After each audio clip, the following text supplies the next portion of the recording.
अंतर्गत सर आमचे बाहेर गेले, त्यांना जे शिक्षक मुलांना शिकवण्यासाठी ठेवतात त्या मुलांना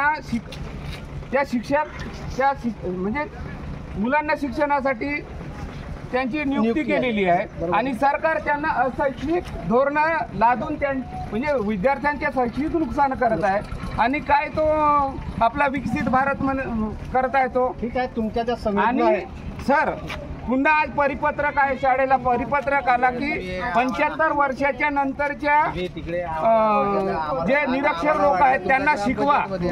आता या मुलांना शिकवतील की त्या एक पाय खड्ड्यात आहे त्याचा आणि म्हणजे काही 1-2 वर्षात तो मरणार आहे त्याला शिकवल्या जाते आणि इकडं जे उद्याचे भविष्य त्यांच्या हातात आहे त्यांना अज्ञान ठेवत आहे. मग ही सरकार का आमचा विकास करत आहे का? मग तुमच्या भावना मी त्यांच्यापर्यंत म्हणून आम्हाला हे मान्य नाही, तुम्ही हे रथ घेऊन जा. धन्यवाद. ज्या योजना होत्या योजना घेऊन येण्यापूर्वीचा आमचा काम होता, कशा पद्धतीने आम्ही आलो.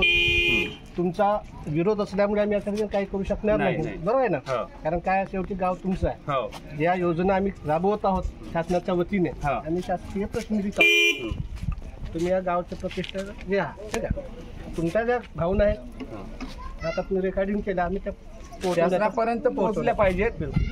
त्यांना माहीत झालं पाहिजे, त्यांना माहीत झालं पाहिजे ना काय अवश्य या गावची समस्या अशी आहे. या पद्धतीनं गावच्या समस्या हे वेगवेगळ्या असू शकतात, प्रत्येकाच्या समस्या सारख्या नसतात.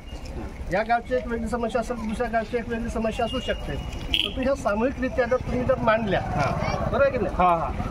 बरोबर आहे ना? तुमच्याची समस्या माझी समस्या सोबतही बोललो या गोष्टी, बोललो बरोबर आहे. तुमच्या पत्रक देऊन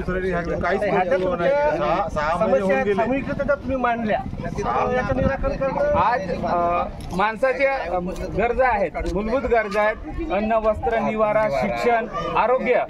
आमच्या गावामध्ये PSO आहे, 5 वर्षापासून डॉक्टर नाही आहे.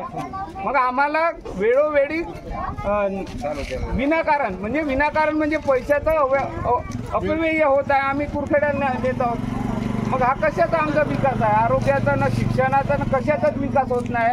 आणि हा सरकार एवढा विकास केलो म्हणून स्वतःचा प्रचार करत आहे, तेही भारत सरकारनं लिहिता मोदी सरकार लिहिलाय तिथं. बरोबर, म्हणजे आता निवडणूक येतात म्हणून का सर?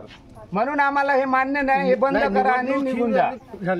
म्हणजे नाही ना, मोदी सरकार लिहिलेत ना तिथं, मग भारत सरकार लिहायला पाहिजे तिथं. जो मटेरियल आमच्यापर्यंत पोहोचला म्हणजे हा प्रचार करणी आहे, स्वतःचा प्रचार करणी आहे. तुमची गोष्ट तुमच्याजवळ आहे, पण जे काही आम्हाला साहित्य मिळालं ते आम्ही आमच्या याच्यानं नाही करू शकत ना.